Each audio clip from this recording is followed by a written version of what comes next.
शायर शकील जमाली ने कभी लिखा था, अभी रोशन हुआ जाता है रास्ता, वो देखो एक औरत आ रही है। नमस्कार, मैं हूं आपके साथ शुगुफ्ता। आप देख रहे हैं जीएनटी स्पेशल। जीएनटी स्पेशल में आज बात उन औरतों, उन लड़कियों, उन वीरांगनाओं की करेंगे जो भारत मां के भाल के मां का तिलक है, जो भारत की भुजाओं की ताकत है, जो भारत का मान, सम्मान और अभिमान है, जो देश की शक्ति है, वो शक्ति जिसने देश को हमेशा गर्व करने का मौका दिया। ये 3 तस्वीरें आपको दिखाते हैं। आज नेशनल डिफेंस एकेडमी में भव्य पासिंग आउट परेड के जरिए देश की जमीन पर शक्ति ने नया इतिहास रचा। आज एनडीए से महिला कैडेट्स का पहला बैच पास हुआ। ये पहली बार है जब 17 महिला कैडेट्स 300 से ज्यादा पुरुषों के साथ एनडीए से ग्रेजुएट हुई। इन 17 महिला कैडेट्स ने डिग्री हासिल की और अब इंडियन आर्मी, नेवी, एयरफोर्स में ये महिला ऑफिसर्स के रूप में ज्वाइन करेंगी। तो वहीं एक तस्वीर बीएसएफ की उन वीरांगनाओं की भी है जिन्होंने अपने सिंदूरी शौर्य से देश की सीमाओं को रंग दिया। मौका आया तो देश की सीमाओं के प्रहरी देश की ढाल बनकर खड़ी हो गई। इनके हथियारों से उगलती आग ने शत्रु के कदमों को पीछे ढकेल दिया। और तीसरी तस्वीर है भारतीय नौसेना की 2 जांबाज महिला ऑफिसर्स की, जिन्होंने 4 महाद्वीप और 3 महासागर को पार करके सागर के सीने पर नया इतिहास लिखा, जिनके साहस के आगे सागर का विस्तार छोटा पड़ गया। आईएनएसवी तारिणी पर सवार होकर दोनों ने 8 महीने में 25,000 यानी 400 नॉटिकल मील की समुद्री यात्रा पूरी की।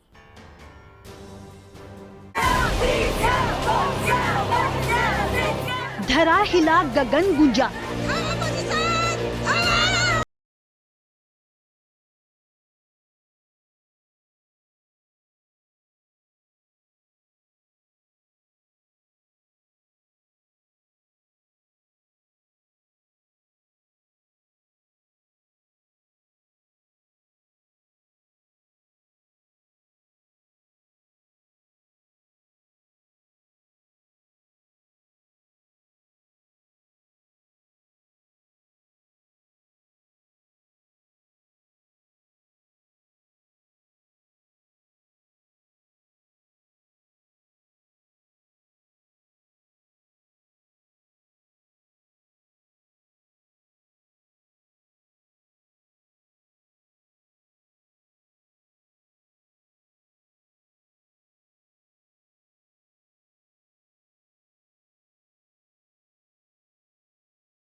मई 2025 की तारीख एनडीए के इतिहास में हमेशा के लिए दर्ज हो गई है। पुणे के खड़कवासला के इस एनडीए परिसर में इतिहास ने एक नई करवट ली है। नेशनल डिफेंस एकेडमी के इतिहास में पहली बार महिलाओं का बैच पास हुआ है। राष्ट्रीय रक्षा अकादमी से पास आउट होने वालों में 17 महिला कैडेट्स के बैच को ग्रेजुएशन की डिग्री मिली है। ट्रेनिंग से पहले ऐसे कुछ प्लान्स नहीं थे। इट वाज जस्ट, मेरा आर्मी बैकग्राउंड है तो मेरे को आइडिया था कि क्या हो सकता है, क्या नहीं हो सकता। एंड जब I came here there were number of difficulties that I face, but I have my coursemates along. I have 16 of them along with me and they like my sisters. They will always be my sisters. तो उनके कारण everything went smooth and everything went great because of that. ये पहली बार है जब 17 महिला cadets 300 से ज्यादा पुरुषों के साथ एनडीए से ग्रेजुएट हुई हैं। ये सभी इंडियन आर्मी, नेवी और एयरफोर्स ज्वाइन करेंगी। ये लम्हा इसलिए खास है क्योंकि 2021 में अदालत ने पहली बार लड़कियों के लिए एनडीए में शामिल होने के दरवाजे खोले थे, जिसके बाद 2022 में पहली बार 17 महिला कैडेट्स का बैच एनडीए में शामिल हुआ था, जो आज ग्रेजुएट होकर निकला है।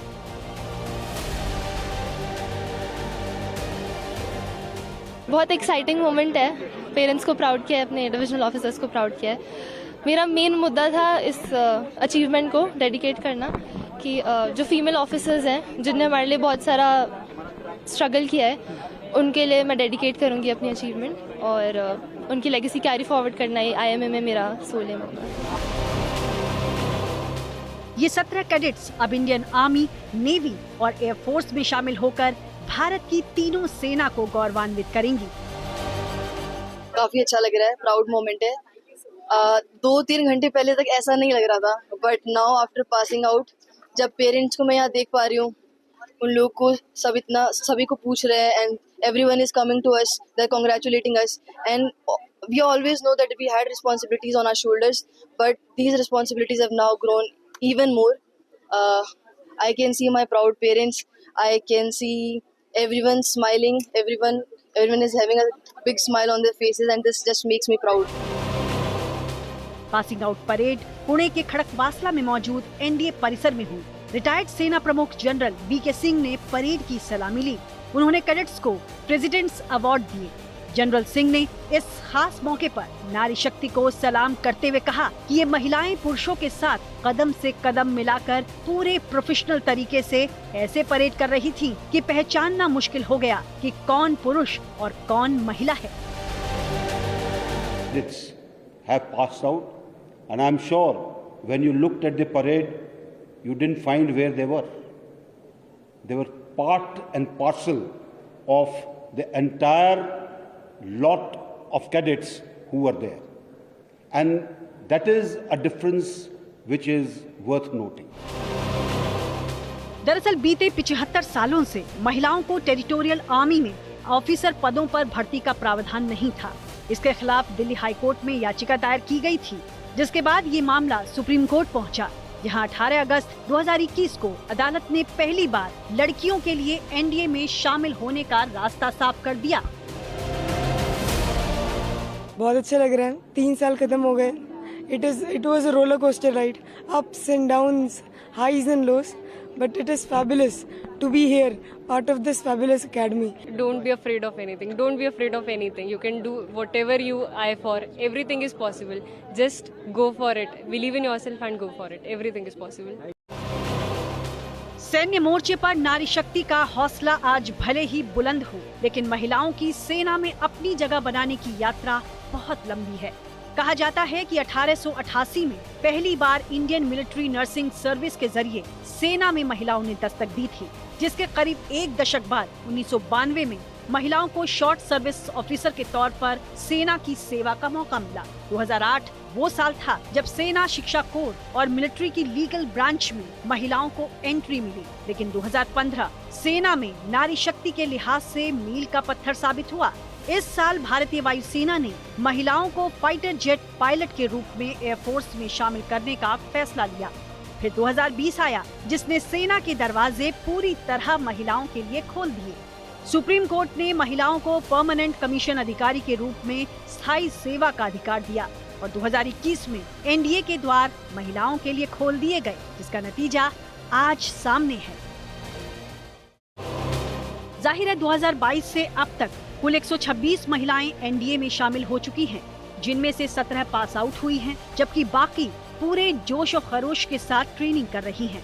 साफ है कि एनडीए का ये बैच नारी शक्ति की ट्रेनिंग का अंत नहीं, बल्कि नई संभावनाओं का आगाज है। महिलाओं की बढ़ती ताकत का सुनहरा सच ये है कि आज ये फाइटर जेट्स उड़ाने और समंदर में सैन्य जहाजों पर महत्वपूर्ण जिम्मेदारियां निभाने के साथ ही स्पेशल ऑपरेशन में शामिल होकर दुश्मन को सबक सिखाने तक का कमाल दिखा रही हैं। आज एनडीए परिसर की पासिंग आउट परेड में गर्व से कदम ताल करती ये 17 बेटियां भी कल राष्ट्र रक्षा की दुर्गम चुनौतियों के मार्ग पर इसी जज्बे, जोश और जुनून के साथ बढ़ती नजर आएंगी।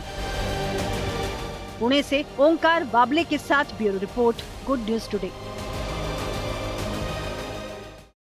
भारत में महिलाएं फाइटर एयरक्राफ्ट उड़ाने और समुद्र में सैनिक जहाजों पर अहम जिम्मेदारियां संभालने के साथ ही स्पेशल ऑपरेशन के जरिए दुश्मन को सबक सिखाने में अहम भूमिकाएं निभा रही हैं। आज भारत की तीनों सेनाओं में महिलाओं की संख्या 9000 को पार कर चुकी है। सेना में महिला अफसरों की भर्ती का ये सफर 1992 में शुरू हुआ था। सेना में महिला अफसरों की भर्ती की शुरुआत साल 1992-93 में अंजना भदौरिया और प्रिया झिंगन को कमीशन देने के साथ हुई थी। इससे पहले महिलाएं शॉर्ट सर्विस कमीशन के तहत सेना में भर्ती होती थी। उस दौर में महिलाएं केवल सेना की चुनिंदा विंग और ब्रांच में ही काम कर सकती थीं। शॉर्ट सर्विस कमीशन होने के चलते वो सिर्फ लेफ्टिनेंट कर्नल के पद तक ही पहुंच सकती थी। लेकिन साल 2017 में महिलाओं को जवान रैंक पर भर्ती करने का फैसला लिया गया था। लेकिन अब समय बदल चुका है। अब महिलाओं को सेना में स्थायी commission, core of security police और कई तकनीकी ब्रांच में भी शामिल किया जा रहा है। 2030 तक 1700 महिला सैनिकों को कोर ऑफ मिलिट्री पुलिस में शामिल करने की प्लानिंग है। इससे धीरे धीरे उन्हें सेना का अहम हिस्सा भी बनाया जा सकेगा। अब बात शक्ति के उस रूप की जो सरहद की निगहबान बन गई, जिनके रहते देश को शत्रु सीमा पार करने की जुर्रत नहीं कर पाता। वो वीरांगनाएं जिन्हें राष्ट्र की सुरक्षा की प्रथम पंक्ति कहा जाता है, जिनकी चौकस निगाहें बर्फीले पहाड़ों से लेकर मीलों फैले रेत के समंदर तक सीमा की रखवाली करती हैं। ऑपरेशन सिंदूर के बाद जब बदहवासी में पाकिस्तान ने भारत पर वार किया तो बीएसएफ की ये वीरांगनाएं ढाल बनकर सीमा पर खड़ी हो गई।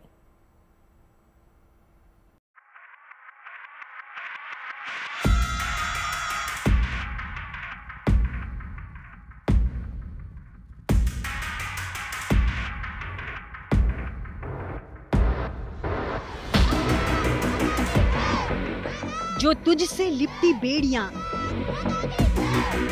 समझ न इनको वस्त्र तू, ये बेड़ियां पिघल के बना ले इनको शस्त्र तू, जला के भस्म कर उसे जो क्रूरता का जाल है, जो आरती की लौ नहीं तू क्रोध की मशाल है। उस दौरान तो एक तरीके का खौफ जैसी स्थिति रहती, लेकिन जोश कितना हाई था आप लोग? सर जोश पूरा हाई था और फायरिंग के दौरान हमें बिल्कुल भी डर नहीं लगा। और सर ये वर्दी डरने के लिए नहीं है, दुश्मन को डराने के लिए है। और फायरिंग के दौरान पाकिस्तान ने हमारे कैंप को बहुत बड़ा टारगेट एज अ टारगेट लिया हुआ था। काफी पाकिस्तान के फायर बॉम्ब हमारे कैंप में भी आकर गिरे, लेकिन हमें बिल्कुल भी डर नहीं लगा। एक मिनट के लिए भी हमारे मन में ऐसा नहीं आया कि हमें हेडक्वार्टर वापस चले जाना चाहिए। इवन कि हमारे कमांडेंट सर ने भी हमें बोला कि आप जाना चाहते हैं तो जा सकते हैं, लेकिन हमारे मन में नहीं आया कि हमें हेडक्वार्टर जाना चाहिए। ये बात है उस रोज की जब देश की सीमाओं पर शौर्य का सिंदूर उड़ रहा था। ऑपरेशन सिंदूर से बिलबिलाए पाकिस्तान ने 8 मई की रात जब देश पर धावा बोलने की हिमाकत की तो भारत की first line of defence BSF ने उसे करारा जवाब दिया था। जी आप बताइए मुझे, आप भी सीमा पर ही तैनात? जी सर। तो किस प्रकार की वहाँ चुनौती थी उस समय? सर जैसे इधर माहौल खराब हो गया था, उन्होंने उधर हमारे सामने ओपी है उनका, वो आना इधर बंद कर दिए थे। जैसे उधर से फायर आया हमने भी फायर खोल दिया। दोनों के बीच लगातार फायरिंग होती रही सर, आधा घंटे तक लगातार फायरिंग होती रही। उनका जब हौसला डाउन हुआ तो उन्होंने फायर रोक दिया। हमने देखा कि उन्होंने अपना फायर बंद कर दिया है तो हमने भी अपना फायर रोक दिया। उस रात जम्मू कश्मीर से सटी सीमा पर अलग अलग सेक्टर्स में लगातार होती गोलीबारी के बीच बीएसएफ के महावीर योद्धाओं के साथ बीएसएफ की वीरांगनाएं भी भारत की ढाल बनकर खड़ी थीं। आपका नाम? महिला कांस्टेबल शंकरी दास। आप सीमा पर ही तैनात थे ऑपरेशन सिंदूर के दौरान? जी सर तैनात। बताइए कि वहाँ पर जो पाकिस्तानी चौकियां हैं जो ध्वस्त की गई थी, किन हथियारों का प्रयोग किया गया था, जो जानकारी आप हमें दे सकते हैं? जैसे उनका हमारे ऊपर आदेश था कि जब वो फायर करे हम पे तो हम भी फायर डाले, तो मुंह तर जवाब दिया है तो पीछे हटने में वो मजबूर हो गए थे। अच्छा, वहाँ से भाग गए पाकिस्तानी रेंजर? जी सर। चाहे वो जम्मू कश्मीर से सटी अंतर्राष्ट्रीय सीमा का अखनूर सेक्टर हो या फिर सांबा सेक्टर, ये पहली बार था जब हर मोर्चे पर बीएसएफ की वीरांगनाओं ने युद्ध जैसे हालात में देश की ओर से सीमा पर मोर्चा संभाला था। यहाँ पर आप तस्वीरों में देख सकते हैं कि जो ये बोर्ड लगा हुआ है इसमें सीधे दिखाई पड़ रहा है सियालकोट 11 किलोमीटर और लाहौर 141 किलोमीटर, यानी कि दूरी पाकिस्तान की यहाँ से बहुत कम है। बीएसएफ ने भी पाकिस्तान को भरपूर जवाब इस जगह से दिया, क्योंकि उस रात जब 9 तारीख को पाकिस्तान की तरफ से बड़े स्तर पर गोलीबारी की गई, उस दौरान बीएसएफ यहाँ पर मौजूद थी। उसने पूरी तरीके से पाकिस्तान को जवाब दिया। और ये तमाम जो बीएसएफ के कमांडोज हैं, आप तस्वीरों में देख सकते हैं, इसमें महिला कमांडो हैं, इसके साथ साथ जो अलग अलग स्थानों पर पुरुष कमांडोज यहां पर मौजूद रहते हैं, वो पूरी तरीके से पाकिस्तान की हर एक हिमाकत का जवाब बीएसएफ की तरफ से दिया गया। लगातार 2 रात और 3 दिनों तक बीएसएफ की इन वीरांगनाओं ने सीमा पर डटकर मोर्चा संभाला। देश की कई अहम पोस्ट की रखवाली के दौरान पाकिस्तान से जमकर लोहा लिया। उस रात इनके हथियारों से उगलती आग ने पाकिस्तान के हौसले पस्त कर दिए थे। फायर आए थे सर, तो हमने फायर का जवाब फायर से दिया। फिर फायर का जैसे उनका फायर आ रहा था तो हम भी फायर कर रहे थे। तो उसके बाद जैसे उनका फायर बंद हो गया तो हम भी थोड़ा वो शांत हुए तो हम भी शांत हो गए। ऑपरेशन सिंदूर के दौरान बीएसएफ की इन महिला कमांडोज ने न केवल अपने हथियारों के जरिए शत्रु पर धावा बोला, बल्कि ये तकनीक के दम पर भी शत्रु पर करारा वार कर रही थीं। कमांड एंड कंट्रोल सेंटर से दुश्मन की हर चाल, हर वार पर पैनी नजर रख रही थी। पाकिस्तान में अगर कोई परिंदा भी पर मारता है वहां पर, तो बीएसएफ की जाबाज महिलाएं जो प्रहरी हैं, ये पूरी तरीके से इनके ऊपर नजर रखती हैं। ये महिलाएं 24/7 यहां पर मौजूद रहती हैं। जब पाकिस्तान के खिलाफ भारत ने ऑपरेशन सिंदूर किया था, उस दौरान बीएसएफ की ये महिलाएं यहां पर मौजूद थी। पाकिस्तान ने वहां से कोशिश किया, नापाक चाल चलने की कोशिश की और घुसपैठ कराने की कोशिश आतंकवादियों के द्वारा कराया गया। इसके साथ ही पाक रेंजर्स और पाक आर्मी भी बड़े स्तर पर आर्टिलरी फायर इस पूरे इलाके में कर रहे थे। बीएसएफ की ये जांबाज महिलाओं ने पूरी तरीके से उनका जवाब दिया।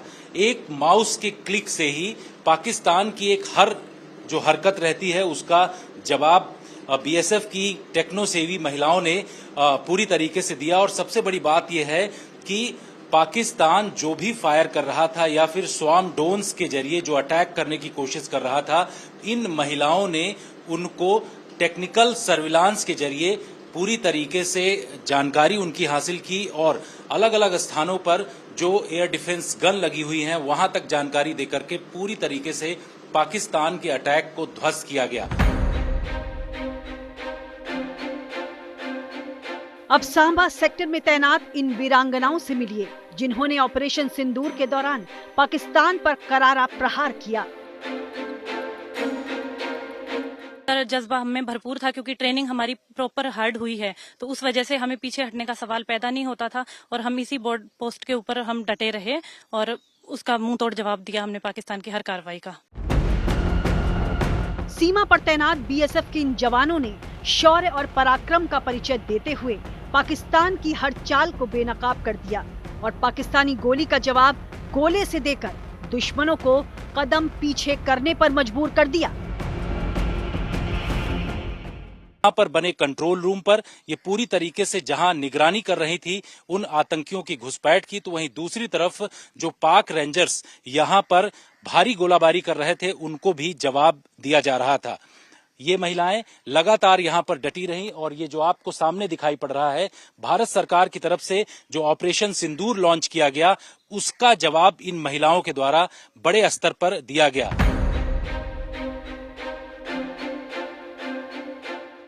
तनाव के हालात से इतर भी भारतीय सीमा पर तैनात ये वो प्रहरी हैं जो सरहद पर मुस्तैदी से डटी रहती हैं ताकि हम और आप महफूज रह सके।